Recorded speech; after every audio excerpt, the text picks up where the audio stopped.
The scratch of the pen against parchment was the only sound in the stuffy office. Eleanor Hartley sat with her spine rigid, hands folded in her lap to stop them from trembling, while Mr. Pritchard's assistant copied the advertisement one more time. Modest gentleman seeks practical wife. No expectations of affection. Room and board provided. It was humiliating. But humiliation, Ellie had learned over the past 6 months, was something one could survive. Starvation, however, was not. "Ah, here comes the first gentleman now," Pritchard announced, his oily smile stretching across his face. The door opened to reveal a portly man in his 60s, his waistcoat straining against his middle. He looked Ellie up and down as though she were a horse at auction. "Stand up, girl." Ellie rose slowly, feeling heat crawl up her neck. "Turn around." She did, hating every second, hating the necessity that had brought her here. "How old?" the man barked. 26, sir," she answered, her voice steady despite everything. He snorted. 26. I asked for a wife, Pritchard, not someone's maiden aunt. She'll be barren within the year." He adjusted his hat. "Good day." The door slammed behind him. Pritchard's smile never wavered. "Not to worry, Miss Hartley. There are 2 more appointments." The second gentleman arrived within the hour. Younger, perhaps 40, with cold eyes that made Ellie's skin crawl. "No dowry at all?" he asked Pritchard, ignoring Ellie entirely. "Her father's debts consumed everything, I'm afraid." "Pity. She's plain, but I suppose she'd do for keeping house." He finally looked at her. "Can you cook?" "Yes," Ellie said quietly. "Sew? Manage servants?" "I can sew. We had no servants." He wrinkled his nose as though she'd admitted to something distasteful. "No training in managing a household, then. What use are you?" He turned back to Pritchard. "This is a waste of my time. I can hire a housekeeper for less trouble than a wife." The second door slam echoed in Ellie's chest. She sat down again, focusing on breathing evenly. She would not cry. Not here. Not in front of Pritchard, who was already leaning forward with that hungry look in his eyes. "You know, Miss Hartley, my own offer still stands," he said softly, menacingly. "You could clear your father's debts entirely by marrying me. I'm a patient man. I wouldn't too much at first." Ellie's stomach turned. "I'll wait for the 3rd appointment." "Suit yourself." Pritchard leaned back. "But I wonder if you can afford to be particular." The clock ticked and ticked. 3 o'clock came and went, then 1/2-cast. "Well," Pritchard said, gathering his papers, "it appears—" The door opened. The man who entered was nothing like the others. He was younger, perhaps 32, with broad shoulders and sun-bronzed skin. His clothes were simple.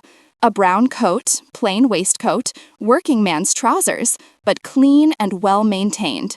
His dark hair was slightly too long, curling at his collar, and his hands, Ellie noticed, were calloused.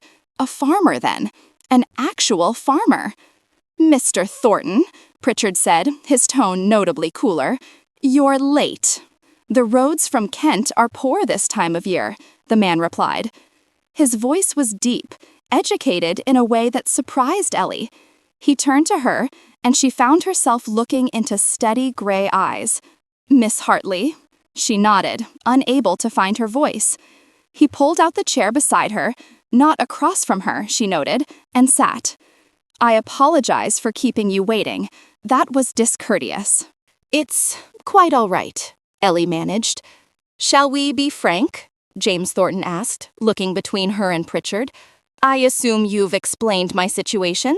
"Mr. Thornton is a widower," Pritchard said with barely concealed disdain for the man's modest status. "He owns a small farm in Kent. No title, no significant property beyond the farm itself." "I see." Ellie studied him. He didn't look cruel, didn't look at her like livestock or a burden. "And you understand mine?" she asked quietly. "Your father passed 6 months ago, leaving debts." You have no family, no income, and Pritchard here holds the note on your current lodgings. James's expression softened. I'm sorry, that's a difficult position. The simple kindness in his words nearly undid her. She blinked rapidly. Yes. Then let me be clear about what I'm offering, James continued. I have a comfortable home, not grand, but warm and well-maintained.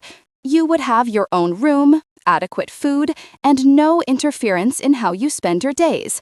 I ask only for companionship, someone to share meals with, perhaps conversation.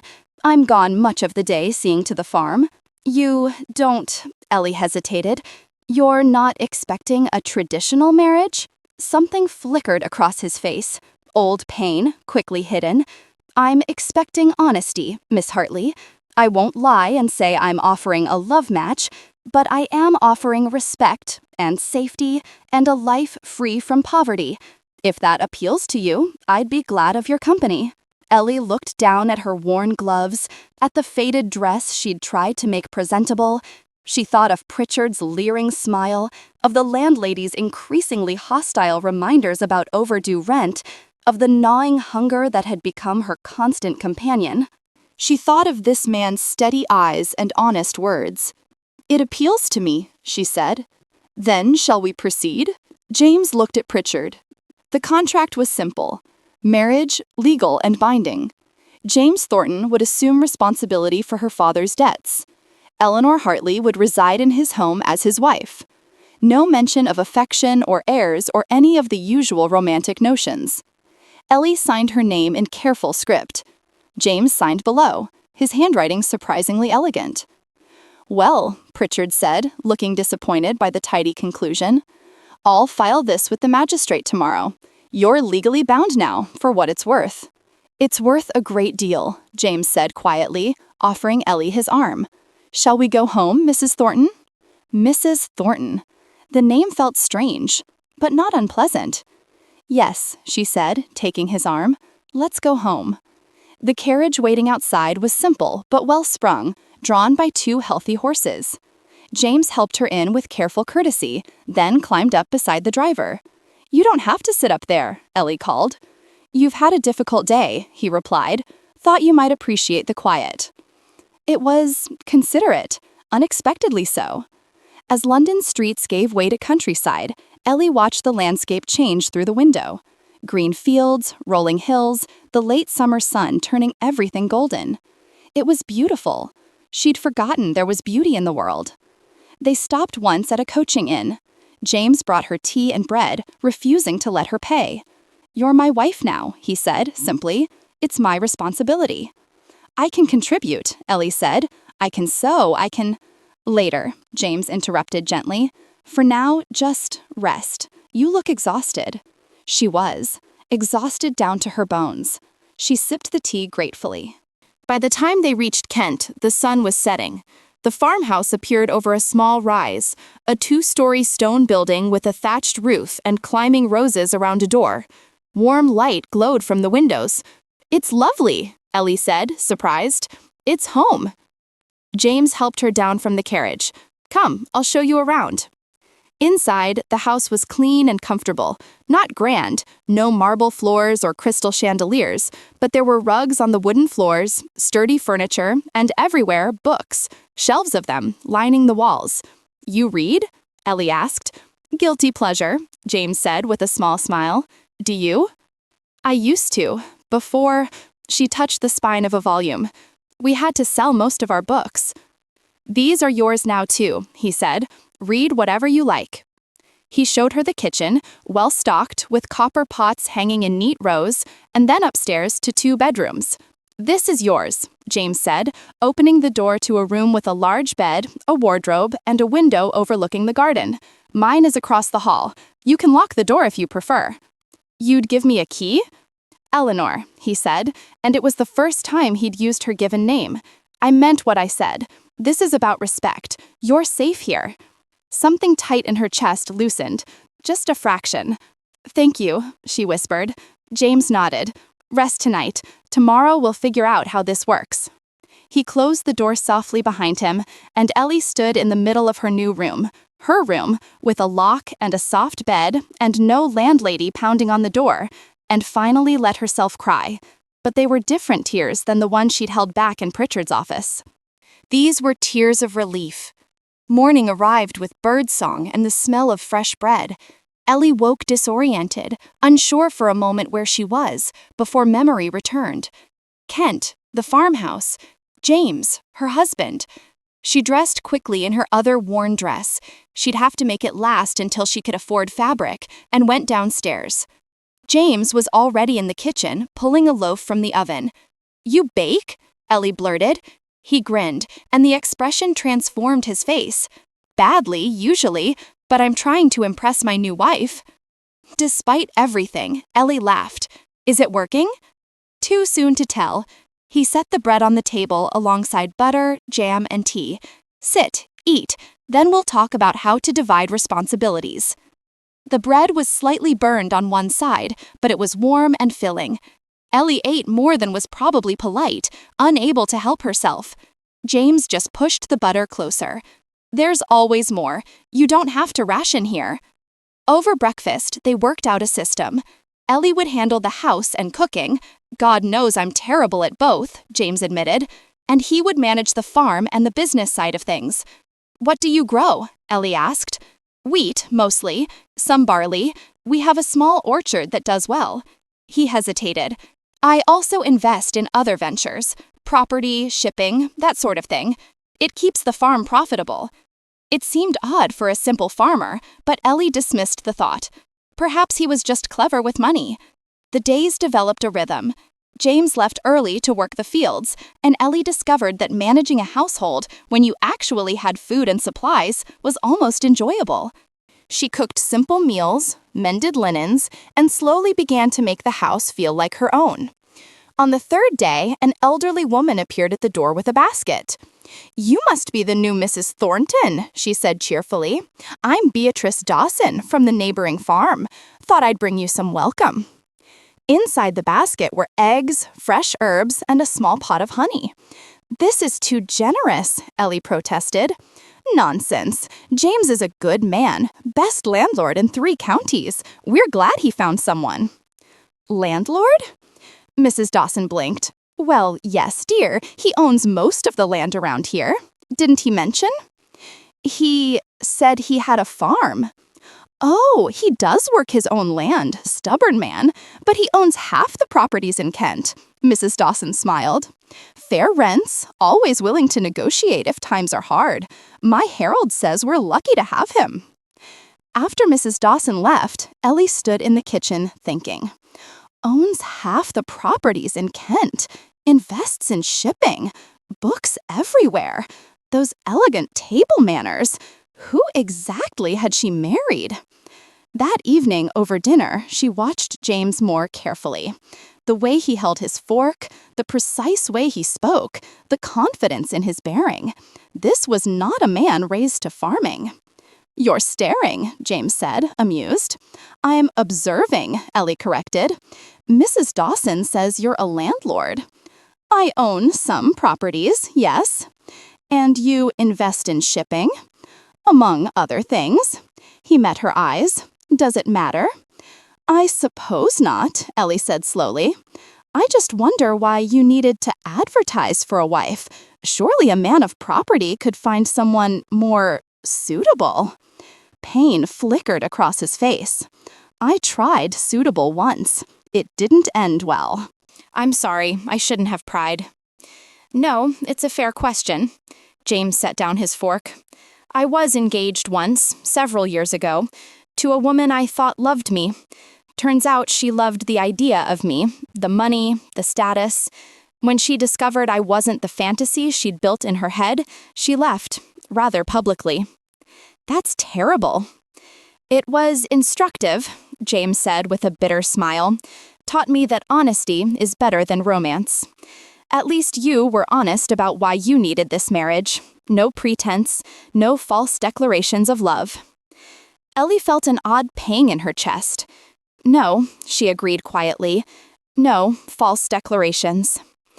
But sitting there, watching lamplight play across his features, she wondered if that was entirely true anymore. The storm came in the middle of the night, 2 weeks after her arrival. Thunder shook the house, and rain hammered the roof like drum beats. Ellie lay awake, listening to the wind howl. She'd never liked storms. They reminded her of the night her father died, when lightning had split the sky and she'd sat beside his cold body, alone and terrified. Finally, she goes up on sleep. Wrapping a shawl around her nightgown, she crept downstairs. Perhaps some more milk would help. Light spilled from beneath the study door. Ellie hesitated, then knocked softly. "James? Come in." He was sitting by the fire, a book in his lap, still fully dressed despite the late hour. He looked up with concern. "Can't sleep?" "The storm," Ellie admitted. "I'm sorry, I didn't mean to disturb you." "You're not disturbing me. I was just reading." He gestured to the chair opposite. "Join me." She did, tucking her feet beneath her.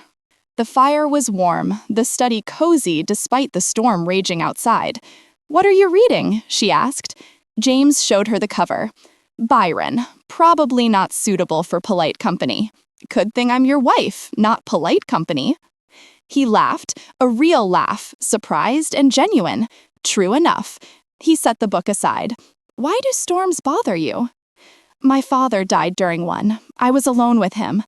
The words came easier in the dim light. "I kept thinking, what if no one comes? What if I'm trapped here with his body, forever? That must have been terrifying." It was. Ellie pulled the shawl tighter. "But I survived. We do, don't we? Survive things we think will break us?" "Yes," James stared into the fire. "We do." The silence stretched, but it wasn't uncomfortable. "What broke you?" Ellie asked softly. He was quiet for so long she thought he wouldn't answer. Then, her name was Catherine. Beautiful, charming, everything society said a man should want. She said she loved me. His voice was bitter. She loved what she thought I was. When she discovered I was just a man, flawed and ordinary, she couldn't leave fast enough. "You're not ordinary," Ellie said, before she could stop herself. James looked at her sharply. "No? No. You're kind, patient. You bake terrible bread and read Byron, and you gave me my life back." Her heart was beating too fast. "That's not ordinary." Something shifted in his expression. He stood, crossed to her chair, and knelt beside it. "Eleanor." Thunder crashed, loud enough to make them both jump. James reached out instinctively, and Ellie grabbed his hand without thinking. They stayed like that, hands clasped, while the storm raged. His palm was warm, calloused, solid, real. "I'm glad you answered that advertisement," James said quietly, "even if it was for the wrong reasons." "Are they the wrong reasons?" Ellie whispered. "If they brought me here?" "I don't know anymore." His thumb brushed across her knuckles, and Ellie's breath caught. This was more than gratitude, more than convenience. This was dangerous. "We should sleep," she said, but didn't let go of his hand. "We should," James agreed, but didn't move. The storm continued outside, but inside, something warmer than fire was growing between them. In the morning, things were different, small differences. The way James smiled at her over breakfast, how his hand lingered when he passed her the teapot, the way she caught him watching her when he thought she wasn't looking. They were dancing around something neither was brave enough to name. A week later, Thomas arrived. James's farm manager, though Ellie was beginning to suspect that was a polite fiction, rode up in a very fine carriage, wearing clothes far too expensive for a rural employee. "James," he said, bowing slightly, "I have those documents you requested." "My study," James replied tersely, but not before Ellie saw the seal on the papers, an ornate crest with a coronet above it. She knew that symbol. She'd seen it in London on grand carriages. That was the seal of a peer. After Thomas left, Ellie confronted James in the garden, where he was aggressively pruning roses. "Who are you?" she demanded. He didn't look up. "What do you mean?" "Thomas bows to you. That seal on those papers, that's not a farmer's seal, James. That's nobility." His hands stilled on the shears. For a long moment, he said nothing. Does it matter? Yes, it matters. If you're someone important, if you're titled, then what am I doing here? I'm a nobody, James. I have nothing. I am nothing by society's standards. Don't say that. He turned, his eyes fierce. Don't ever say that. It's true. It's not. He crossed to her, gripping her shoulders. Eleanor, listen to me. Whatever else I am, whatever title or property or money I have, none of it matters. None of it has ever made me happy. But these past weeks, with you, that's been real. That's been good. You're still not answering my question. I know. His hands dropped. I know, and I'm sorry. I'm a coward, Eleanor. I'm terrified that if I tell you the truth, you'll look at me differently. You'll see the title instead of the man. Or maybe, Ellie said, her voice shaking, I'll feel like you've been lying to me, like I'm not good enough to be trusted with the truth. Pain crossed his face. That's not it at all. Then tell me, please. But before he could answer, another carriage appeared on the drive, and everything fell apart. Pritchard emerged from the carriage like a spider from its web, his smile predatory. Well, well, he said, looking around the property. What a charming little farm. Though I hear it's not so little, is it, my lord? Ellie froze. My lord? James's expression went cold. Pritchard, you're trespassing. Am I? The solicitor pulled out a document. I think not. You see, I did some research after that hasty marriage. Imagine my surprise to discover that James Thornton, humble farmer, is actually James Thornton, Viscount Ashford, owner of half of London, one of the wealthiest men in England. Ellie's world tilted. Viscount? London? Wealthiest men in England? You lied, she whispered. Eleanor, please. You lied to me. She stepped back when James reached for her. All this time, you let me think, let me believe. I never lied about what mattered, James said desperately. My feelings, my respect for you, none of that was false. How can I believe anything you say? Her voice broke. I shared everything with you. My fears, my father's death, everything. And you couldn't even tell me your real name? It is my real name, but not your real life. Tears were streaming down her face now. Did you think it was funny? Poor, desperate Eleanor, so pathetic she'll marry anyone? Was I some kind of experiment? See how the peasants live? No, James looked stricken. God, no. Eleanor, you have to understand. Oh, I understand perfectly. She was backing toward the house. You wanted someone who couldn't say no. Someone so far beneath you that you could play farmer without consequences. Someone who would be grateful for scraps. That's not true. Eleanor, please, just let me explain. Explain what? Her voice was rising. How you made a fool of me. How I was stupid enough to think this was real. It is real. Nothing about this is real. She turned and ran into the house. Behind her, she heard Pritchard's delighted laugh. Trouble in paradise, my lord. Perhaps you should have married someone of your own class. Someone who could understand the burden of your position. Someone like... Get off my property, James snarled, before I forget I'm a gentleman. Ellie didn't hear the rest. She was in her room that wasn't really hers, in a house that wasn't really a farmhouse, married to a man who wasn't really a farmer. She'd been living in a fantasy, a lie. The worst part was how much it hurt, because somewhere in the past weeks she'd started to believe in it, in him, in them. She'd started to fall in love, and that made her the biggest fool of all.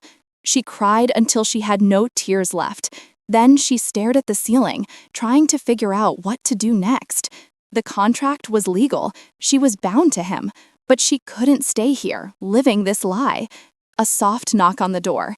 Eleanor, please, let me explain. Go away. I'm not leaving. His voice was rough. I'll stand here all night if I have to, but you're going to hear the truth. I don't want to hear it. Tough. The door opened, she'd forgotten to lock it, and James stood there, looking more disheveled than she'd ever seen him. You want the truth? Fine. Here it is.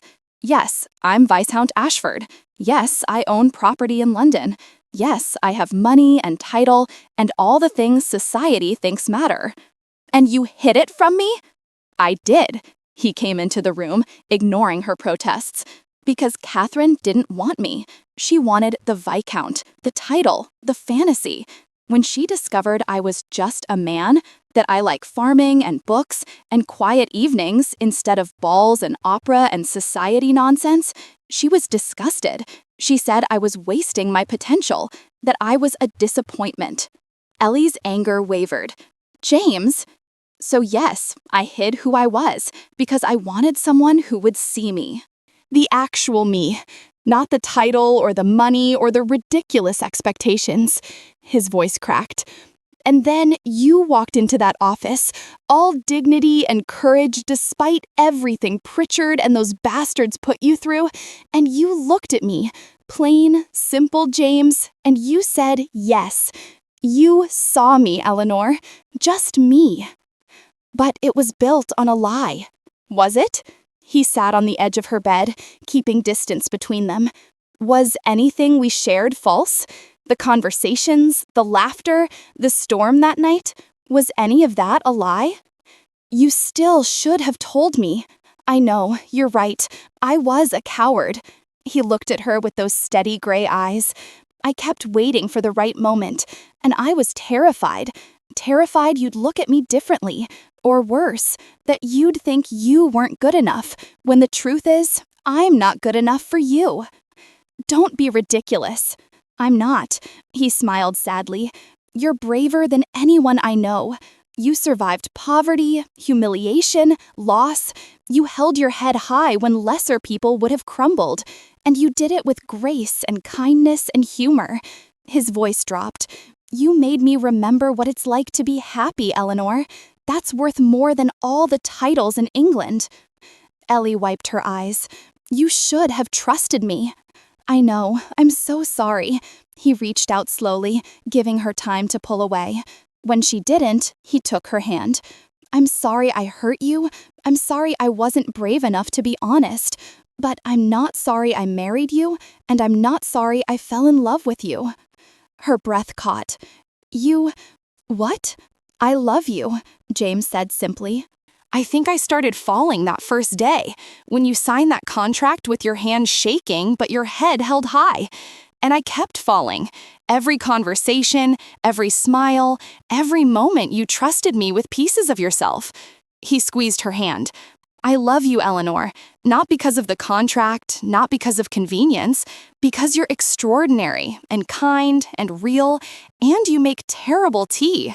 Despite everything, she laughed wetly. My tea is fine.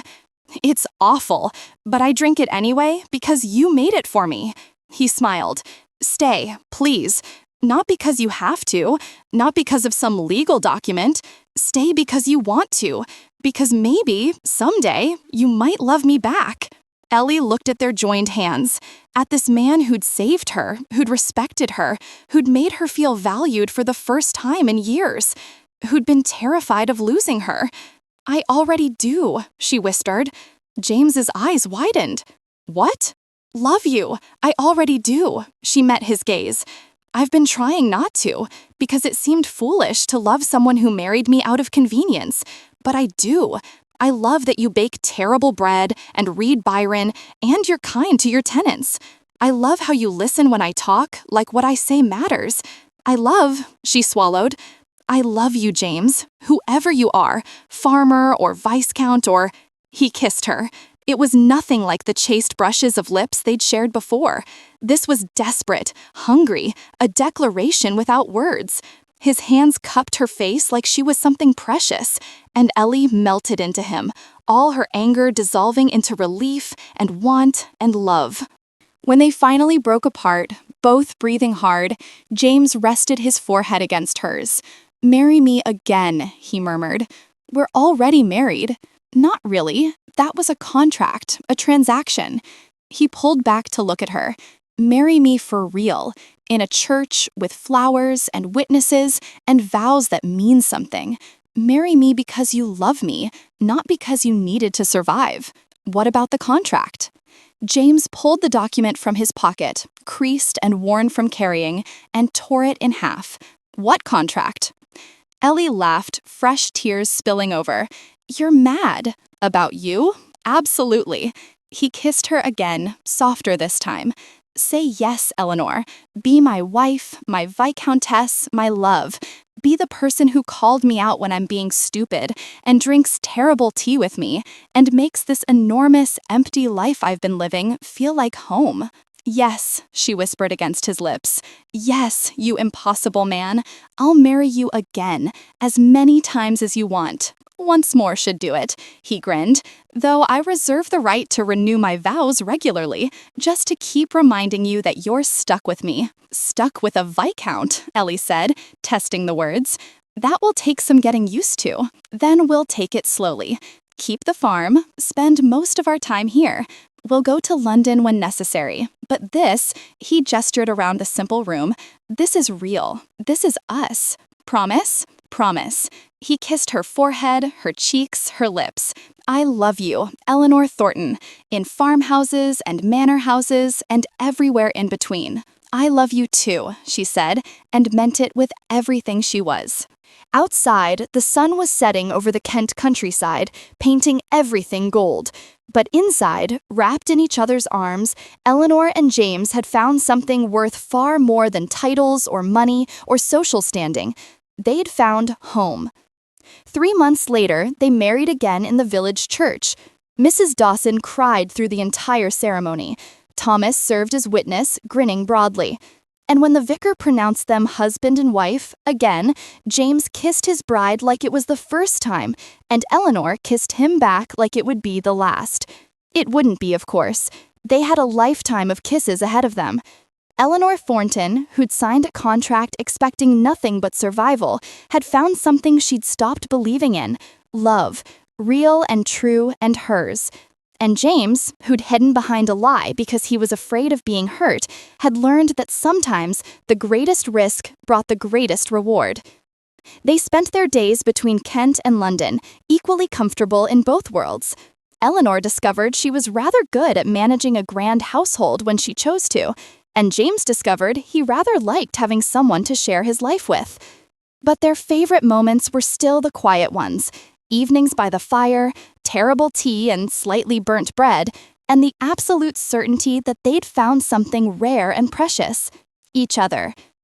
Eleanor had come to sign a contract. She'd stayed for love.